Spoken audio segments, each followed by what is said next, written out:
I've recently been in a discussion on YouTube with a Christian, and this discussion has been going on for about 2 to 3 weeks. Now, at any given time, I'm almost always in one discussion or another with a theist on YouTube because, like my videos, I strive to clear up misconceptions and misinformation theists have on science and atheism. However, when dealing with these people, I almost always run into someone who's fallen victim to the Christian routine of asking questions that they think will stump an atheist and make them believe that a God exists. So I'm going to share some of this conversation with you, and you'll see what I mean by Christian routine. A YouTuber posted on my 5 common Christian reactions to logic video stating, "Atheists, surprising, hate only one God. The God of the Bible? Why? Because they are driven by the spirit which is Antichrist, the spirit of Lucifer, the devil." Christians think that atheists hate gods, specifically their God.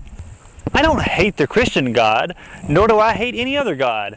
No, I simply don't believe that gods exist. That's it.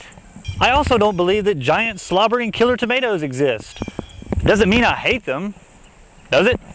So after giving this response, which I felt concisely corrected his misconception, he responds with, "So where did life originate from? Why do people die against their wish?" Where did life originate from? A chemical reaction about 3.5 billion years ago triggered by a jolt of energy. Most likely a lightning strike on the ground, as during that period the atmosphere was charged with volcanic ash. Electromagnetic storms were probably frequent. What you're asking about here is abiogenesis. If you get the chance, read the wiki article on the Miller-Urey experiment. Why do people die against their wish? Because death doesn't care whether you wish to stay alive or not. It's a fact of life that we grow old and eventually die because our bodies are too weak to sustain the processes that keep us alive. This is a great example of praying being just another word for wishing. You can spend your whole life praying to live, but it isn't going to stop your body from growing old and you succumbing to death. He then writes, "Where did the chemicals come from?" Okay, you and I both know where this is going. This is an infinite regression argument. If I tell you where the chemicals came from, you'll just ask me where that came from, and we'll just keep going backwards until we get to the Big Bang. So I'll save us both time and nip this fallacy in the bud. Even if there's a gap in our knowledge about how we came to exist, whether it be how life first appeared on this planet or how the universe came to exist, that is not sufficient reason to insert God into the gap as an explanation. Such an argument would be called the God of the gaps. Basically, you keep drilling scientists and atheists with questions until you finally hit on one that we don't have an answer for, and then you proclaim victory and that you've proven a God exists. No, you haven't proven your God exists.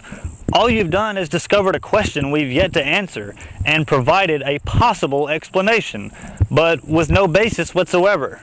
Every other phenomena we've observed have resulted from natural causes, so it's reasonable to assume that any gaps in our knowledge most likely also have natural explanations, not a supernatural one.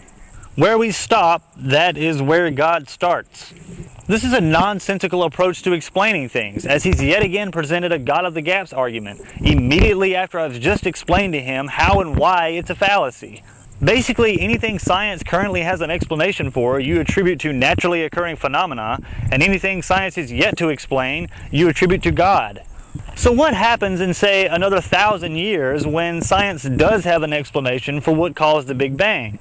Will you just again move the goalpost? The next remark is a doozy. Some of the clever ones revert to the Bible because they cannot continue to dwell in futility of "I do not know." This is not being clever. When one does not have an answer, defaulting to a completely unsubstantiated, unproven answer is just foolish. When one seeks answers, one strives to find the correct answer, not just any answer. Asserting the Bible as an explanation is not a correct answer. It's just an answer. You don't know for certain whether or not your answer is correct, so you shouldn't be clinging to it. When one does not have the correct answer, it's always better to have no answer than the wrong answer. You may think it's worse to dwell in the futility of "I do not know," but it's far better than clinging to an answer that you're not even sure is correct.